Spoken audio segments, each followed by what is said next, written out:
fizzing at a photo they've taken. Space tree flying through the skies and battles happen everywhere. Coucou, c'est Irène, bidip de ma petite médiathèque et je vous retrouve aujourd'hui. Nous sommes le mardi 15. Faut que je regarde la caméra. Ça va pas être évident parce qu'en fait la caméra c'est un tout petit truc là dans le coin alors que l'image bouge sur l'écran. Du coup c'est très perturbant de regarder la caméra. Je vais essayer, je vous promets rien. En tout cas, donc je me présente rapidement. Je m'appelle Irène, ma petite médiathèque et mon blog qui existe depuis une douzaine d'années, où je parle principalement de lecture, mais pas que. Et ici, sur cette chaîne YouTube, je parle principalement de mes loisirs créatifs, mais aussi un petit peu de mes lectures et d'autres choses, selon les envies et les événements du moment. En ce mois d'octobre, j'ai donc décidé de faire des Vlogtober. C'est mon 3e Vlogtober, donc je filme toute la semaine un petit peu, mais je viens poster ma vidéo qu'une fois par semaine, le dimanche, comme d'habitude quand je fais les podcasts. Voici pour la petite présentation pour les nouveaux qui débarqueraient. Je suis encore au café avec ma petite tasse, c'est une petite tasse d'hiver que j'avais trouvée chez Action l'année dernière. Un petit peu de café. Hier, je n'ai pas du tout eu le temps de filmer parce que le matin, il y avait toute la famille en effervescence. Le soir, quand je suis rentrée, ma fille était déjà là. En plus, c'était pas très bien, donc voilà, j'ai pas pris le temps de filmer. Et je voulais vous parler ce matin du coup de plusieurs choses et j'ai évidemment oublié. Attendez, je mets sur pause. La journée commence bien. Ça fait 10 minutes que je parle toute seule, ça n'a pas filmé. Donc, je reprends. Ce dont je voulais vous parler ce matin, c'est de Angélus de François-Henri Soulier, que j'ai terminé hier soir. Si vous avez suivi les vlogs précédents, je vous en ai déjà parlé. Pour ceux qui débarquent ici, je fais un bref résumé.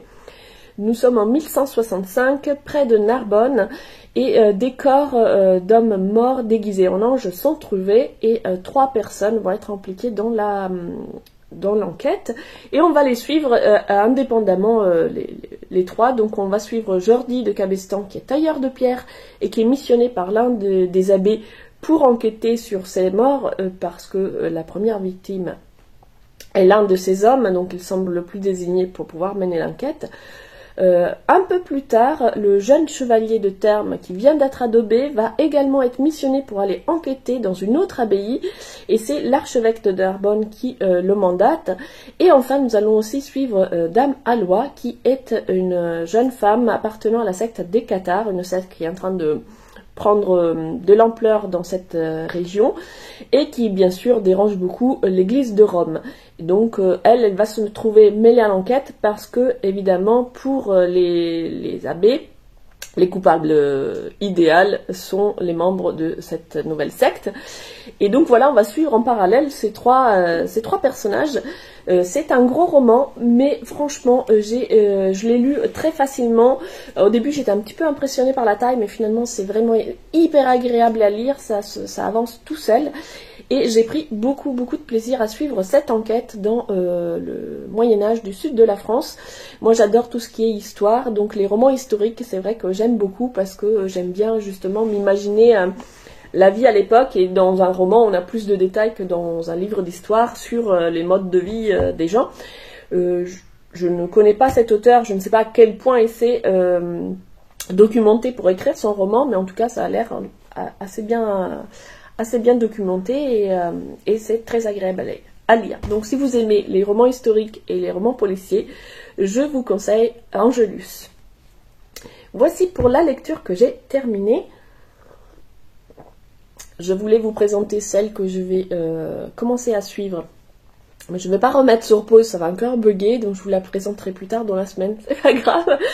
Je voulais aussi revenir très rapidement sur les visites que j'ai fait le week-end dernier, parce que je vous ai filmé des images que j'ai mis dans le vlog de la semaine dernière. Nous étions donc partis avec mon chéri à la Flèche et à Baugé en Anjou. Donc on était hébergés à la Flèche.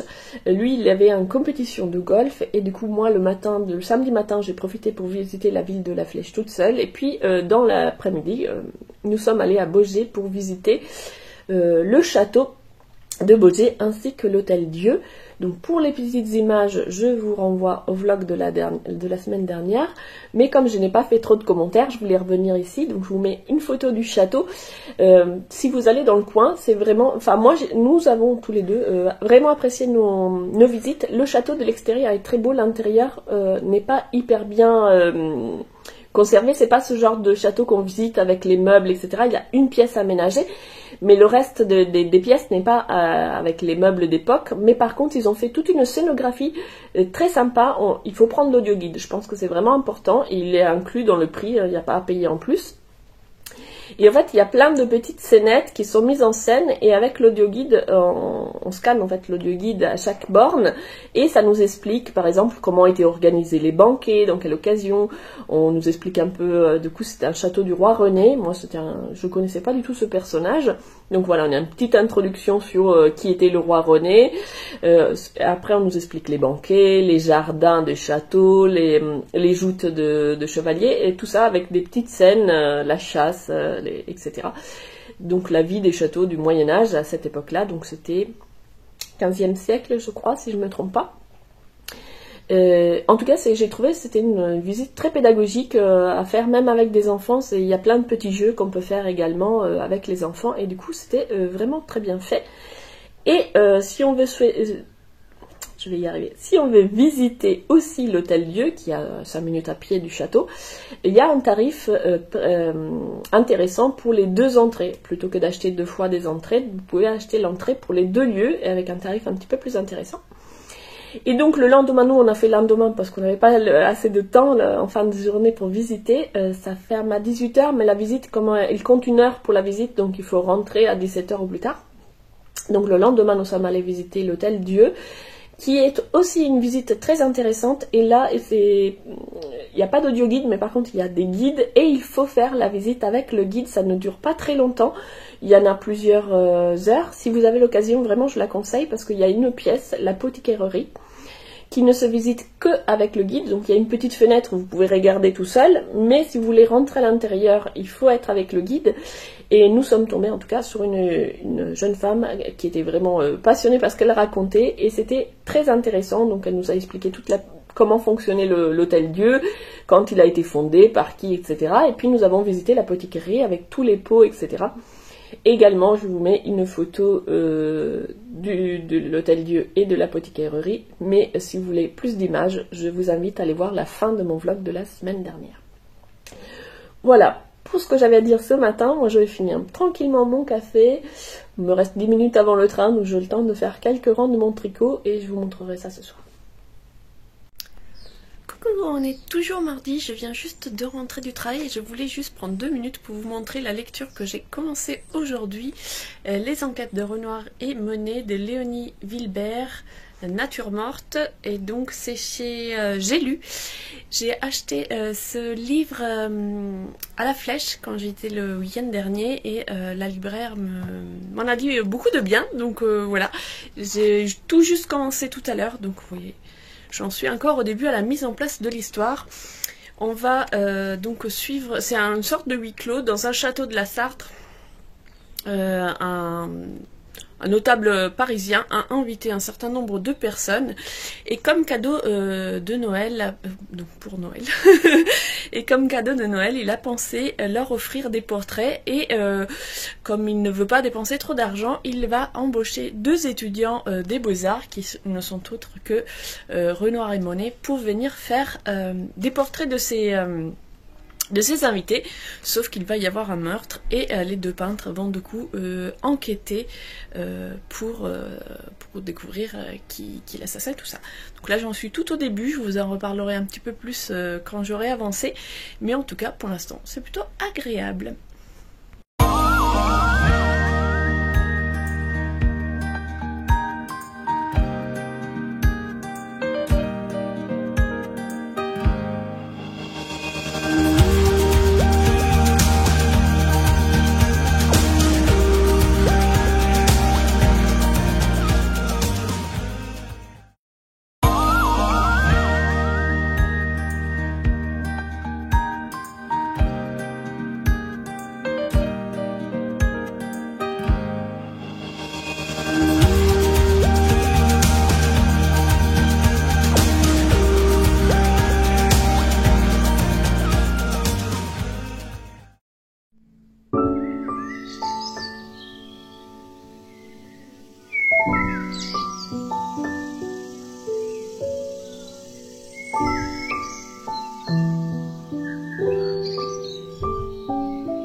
started, fizzing at a photo they've taken. Space tree flying through the skies and petals happen everywhere.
Nous sommes jeudi et je ne sais pas ce qui se passe cette semaine avec mon train, mais c'est la deuxième fois dans la semaine que mon train est annulé, donc j'attends le prochain et comme j'habite pas loin de la gare, je suis rentrée puisque j'avais plus d'une heure à attendre.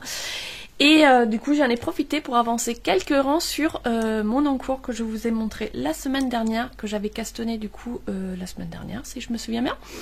Et c'est une cape, la cape Teresa. Je vous mets la photo du modèle que je réalise avec deux fils. Donc il y a le Concept by Katia Alpaca Silver qui est composé de 73% d'alpaca, 20% de polyamide et 7% de polyester, 25 grammes pour 120 mètres. Et ensuite le mohair, est-ce que je vais retrouver là, hop, la petite étiquette, je ne sais pas si vous allez la voir, c'est Essential Super Kit Mohair Silk, 25 grammes pour 200 mètres, 70% de mohair, 30% de soie. Et du coup c'est Rico Design. Donc ce sont des fils qui m'ont été offerts l'année dernière pour Noël si je me souviens bien. Et du coup j'avais envie de les utiliser avant Noël. Et puis je savais pas trop quoi faire et finalement je me suis dit que j'allais faire une petite cape avec parce que j'ai une petite doudoune et l'hiver avec un châle par dessus ça tient super chaud et sauf que le châle ça tombe, faut le tenir quand on a tous les sacs pour aller travailler, c'est pas forcément super pratique.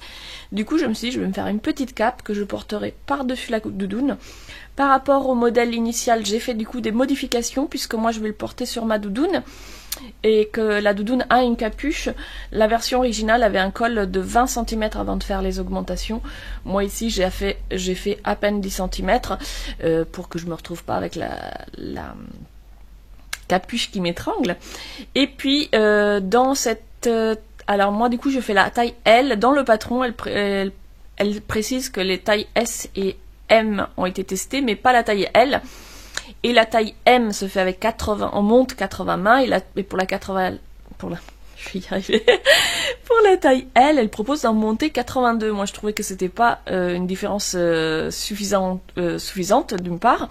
Et d'autre part, encore une fois, c'est pas pour porter directement sous le pull, mais par-dessus une veste. Du coup, j'ai monté 92 mailles. Et après, les augmentations se font de chaque côté, un rang sur deux. Alors, j'essaye de vous montrer, voilà. Et les augmentations, on le fait en tricotant la boucle avant et la boucle arrière de la même maille. Donc, c'est une augmentation très facile. Et voilà où j'en suis. Normalement, il faut faire, si j'ai bien regardé, si je me souviens bien plutôt, il faut faire 27 augmentations. Enfin, 27 répétitions des deux rangs, une rang augmentation, une rang sans augmentation. Et là, j'en suis à peu près à 25. Par contre, ce que j'ai pas regardé encore, si c'est après avoir fini les augmentations, c'est fini, ou s'il faut que j'aille tout droit. Donc, je regarderai, puis surtout, je mettrai un petit Scooby-Doo et j'essaierai sur moi voir si la longueur me convient. Et la largeur également. Voilà pour mon encours d'aujourd'hui. Sur les jours précédents, j'ai fait un petit peu différemment que la semaine dernière. La semaine dernière, j'avais vraiment pris la caméra, face caméra, et je vous avais parlé un petit peu tous les jours. Là, j'ai filmé pas mal de petits moments, mais je vous les ai mis en musique. J'espère que ça vous plaira. Et je vous reprendrai plus tard dans le week-end. J'ai quelques projets couture. J'espère réussir à me motiver pour le faire.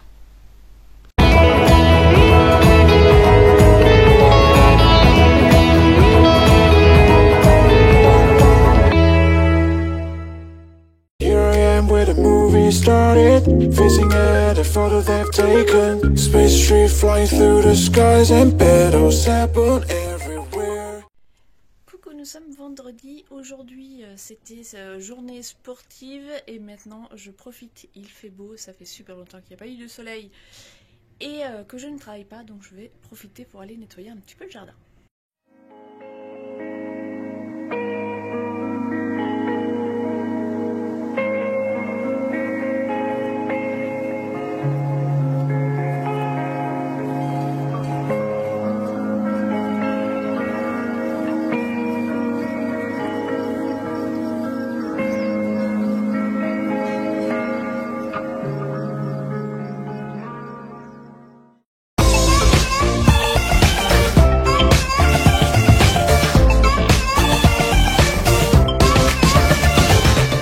Nous sommes samedi et je vais me poser un petit peu devant ma machine à coudre. J'ai pas mal de petits trucs à faire. J'ai un t-shirt à réparer, un coussin à réparer et puis je vais aussi faire une housse pour un coussin. Je vous montre un instant. Vous voyez, il est dans un filet de lavage parce que c'est un coussin que j'avais acheté, je crois, chez Ikea, si je me souviens bien, il y a quelques temps. Et c'est un coussin qu'on peut laver. C'était marqué sur l'étiquette, lavable à 30 degrés. J'ai voulu le laver il n'y a pas très longtemps et en fait le tissu, enfin c'est pas vraiment un tissu, mais enfin en tout cas ce qui sert à tenir, à faire la forme du coussin, le tissu c'est complètement délité et du coup je m'en suis rendu compte, et du coup j'ai pu glisser le coussin dans le filet pour que ça finisse de le laver sans que je me retrouve avec tout le rembrage dans la machine. Mais du coup, ce que je vais faire, c'est que j'ai des vieux draps, des vieux tissus en coton, donc je vais coudre une housse permanente pour ce coussin, comme ça, pour remplacer la housse d'origine.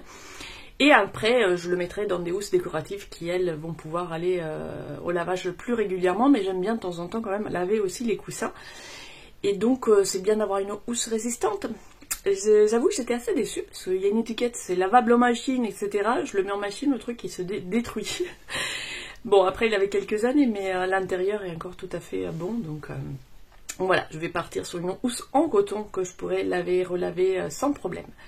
Je vous reprends plus tard pour vous montrer comment j'ai réussi à avancer. Ça fait très longtemps que je n'ai pas sorti la machine à coudre. Du coup, je suis pas trop sûre de moi.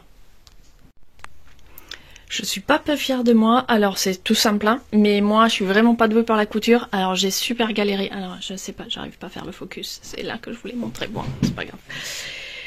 Cette couture là, pour fermer le coussin, j'ai galéré, mais j'ai réussi à faire mon coussin et sans m'énerver, et ça, je suis très fière de moi. Alors ça y est, maintenant que j'ai réussi à réparer le coussin abîmé, refaire une housse pour l'autre coussin, je vais m'attaquer à un autre petit atelier couture. Je vais faire des petits pochons, parce que j'ai vu sur internet une recette pour faire des, comment on appelle ça, des anti-humidité. C'est pas du tout comme ça que ça s'appelle, mais vous voyez ce que je veux dire. Fait maison avec du riz, du bicarbonate et du gros sel. Et du coup, il faut mélanger en 3 parts égales les 3 ingrédients et les mettre dans des petits pochons qu'on met dans les zones les plus humides pour absorber l'odeur et puis voilà, ça fonctionne un peu, ça absorbe l'humidité et ça neutralise les odeurs. Et puis pour le faire sécher, il suffit de le remettre un petit peu au soleil par une belle journée et ça se sèche et ça se réutilise comme ça. Il n'y a pas besoin de changer l'intérieur. Donc pour ça, j'ai cherché un petit peu dans mes chutes de tissus et j'ai trouvé, je vous tourne la caméra, ce petit tissu à fleurs. Alors c'est un très vieux tissu, il est taché par endroits, il est propre hein, mais ce sont des taches, voilà, c'était stocké dans des vieilles malles, etc.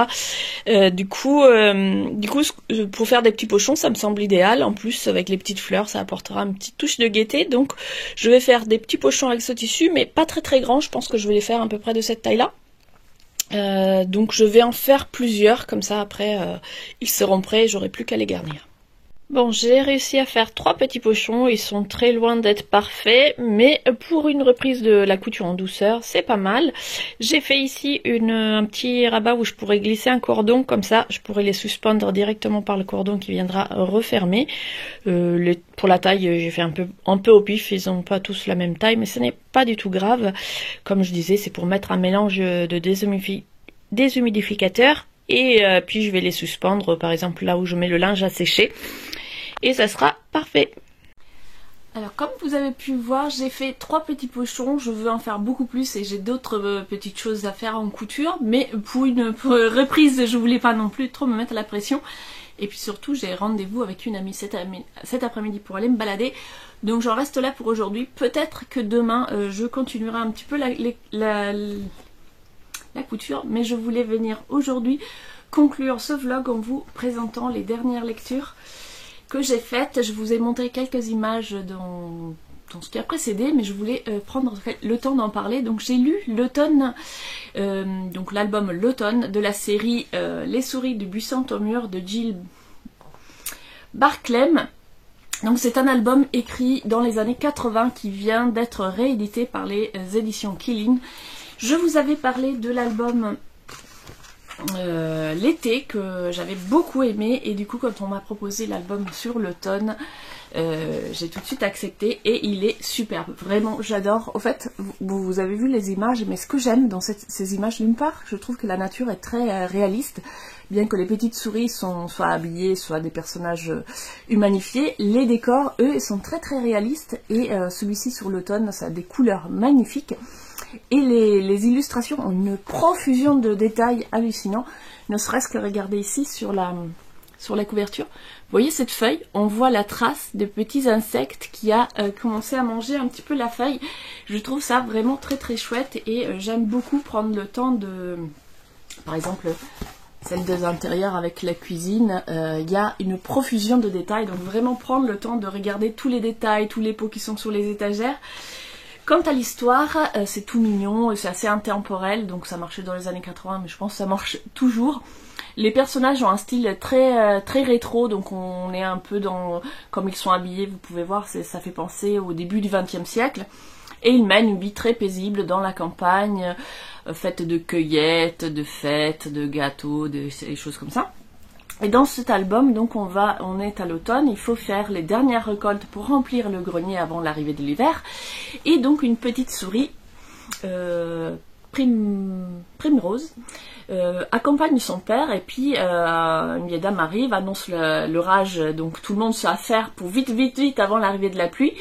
Et la gamine commence à se balader et fait pas trop attention et du coup quand les adultes se rendent compte qu'elle est plus avec lui, ils commencent à la chercher partout. Mais elle est partie vivre... sa vie, l'aventure, et finit par se perdre. Et donc les parents vont la chercher dans la forêt.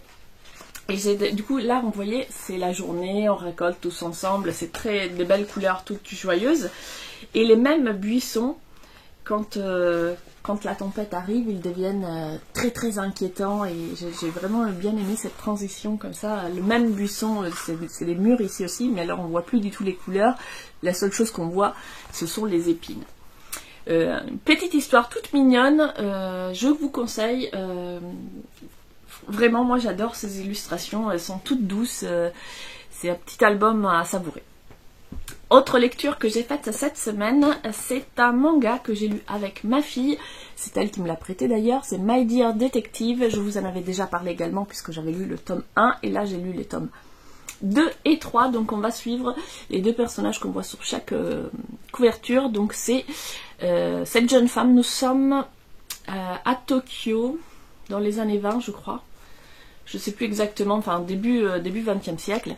Et donc cette jeune femme est détective et travaille dans une agence de détective privée. Évidemment, comme nous sommes dans le Japon du début du siècle dernier, des femmes qui font ce métier, ce n'est pas très très bien vu, mais elle s'acharne et comme elle travaille bien, elle arrive quand même à se faire une clientèle. Et dans ses enquêtes, elle va être aidée par ce jeune homme qu'elle rencontre donc dans le premier tome. Ce jeune homme va lui demander de mener une enquête pour elle et puis finalement il décide de devenir son assistant et donc ils vont mener différentes enquêtes. Il y a plein de petites histoires et il y a aussi un petit peu un fil conducteur d'un tome à l'autre, ce qui est pas mal parce que quand on a fini un tome, la suite de la dernière histoire est dans le tome suivant, donc ça donne vraiment envie de lire les différents tomes. Je vais vous montrer un petit peu les images. Donc dans ce deuxième tome, on va en apprendre plus sur la vie familiale de l'assistant qui est assez particulière. Il appartient à une grande famille, mais il a un peu du mal à trouver sa place dans cette famille et on va comprendre pourquoi. Et puis dans le troisième tome, hop, je vous montre la couverture. Elles sont toutes mignonnes ces couvertures. Ce qui est rigolo aussi, c'est que vous voyez la couverture et après quand on enlève la jaquette, on a la même illustration mais avec des vêtements et un décor moderne. C'est assez rigolo. Dans ce troisième tome, on va en apprendre davantage sur un policier et un assistant qu'on a déjà croisés dans des précédentes aventures, sur leur personnalité et leur interaction. Souvent les enquêtes aussi sont des enquêtes, par exemple, voilà, là c'est une jeune femme qui va demander de retrouver un homme qu'elle a croisé par hasard parce qu'elle est tombée amoureuse. Dans le premier tome c'est pareil, on avait une histoire qui faisait un petit peu Cendrillon, il y avait quelqu'un qui avait perdu une chaussure et il fallait retrouver la personne à qui appartenait cette belle chaussure et donc on avait toute l'histoire sentimentale derrière cette chaussure. Donc ce sont souvent des enquêtes assez sentimentales, mais pas que, on a aussi une enquête avec un enfant qui travaille pour des gangsters, à un moment donné se retrouve en danger de mort, etc. Mais la plupart des histoires sont quand même des histoires plus tournées vers les sentiments et c'est du coup assez agréable à lire. C'est une lecture sympathique, assez douce et dont les illustrations sont très jolies. Voilà pour les lectures. Côté crochet, je me suis assise dessus évidemment. Je voulais vous montrer, je vous ai déjà montré le projet tricot sur lequel je travaillais actuellement, donc le chauffe-épaule, le cap, je ne sais pas comment on va l'appeler. Je vous ai montré quelques images très rapidement en passant, mais j'ai pas pris le temps de vous expliquer ce que je faisais au crochet. Donc c'est ici la Forest Fire Skirt que je teste je vous mets le pseudo là, parce que j'arrive pas à le retenir, enfin je n'arrive pas à le prononcer. Donc c'est un test qui a commencé déjà un petit moment, mais qui va jusqu'en novembre, donc j'avais avancé tout doucement le temps de finir d'autres choses, et là maintenant je travaille principalement sur celui-ci et sur la cape pour les finir rapidement. Donc ce projet propose différentes jupes en un seul patron. Je vais y arriver, j'ai du mal aujourd'hui à parler. Donc on va faire, il y a une première section qu'on peut faire plus ou moins longue si on veut une jupe plus ou moins serrée, puis une deuxième section beaucoup plus évasée que du coup pareil on fait plus ou moins longue selon qu'on veuille une jupe courte, une jupe longue, une jupe très évasée. Donc moi je suis partie sur une option jupe évasée, donc la première section je l'ai faite assez courte et puis tout de suite je suis passée sur ce motif de feuille que j'aime beaucoup et pour l'instant je veux aller au bout de mon cake et voir quelle longueur, ben là elle est très très courte, hein, mais je vais aller au bout du cake et voir quelle longueur de jupe j'aurai. C'est un fil, est-ce que j'ai l'étiquette? Yes, que j'avais dans mon stock depuis longtemps, c'est le fil Amazon de Lydia Crochet Tricot, couleur numéro 1, un dégradé de vert. Je n'avais qu'un seul cake. Si celui-ci ne suffit pas parce que la jupe est trop courte, j'ai un deuxième cake qui n'est pas de la même couleur mais qui est aussi dans des nuances de vert. Donc je verrai peut-être à combiner les deux et repartir sur un autre dégradé. Puisque je pense que les couleurs terminales se ressemblent pas mal, donc ça ne devrait pas être choquant. Mais déjà je vais finir celui-ci et voir quelle longueur de jupe j'aurai. Voici pour le crochet et je termine là ce vlog, un petit peu différent de celui de semaine précédente. J'ai pris moins le temps de filmer face caméra, mais j'espère qu'il vous aura plu quand même. N'hésitez pas à me laisser vos commentaires, à mettre un petit pouce si vous avez aimé et à vous abonner si vous voulez suivre mes vidéos. Je vous retrouverai moi la semaine prochaine avec encore un Vlogtober et puis on retournera en mois de novembre sur des podcasts plus traditionnels.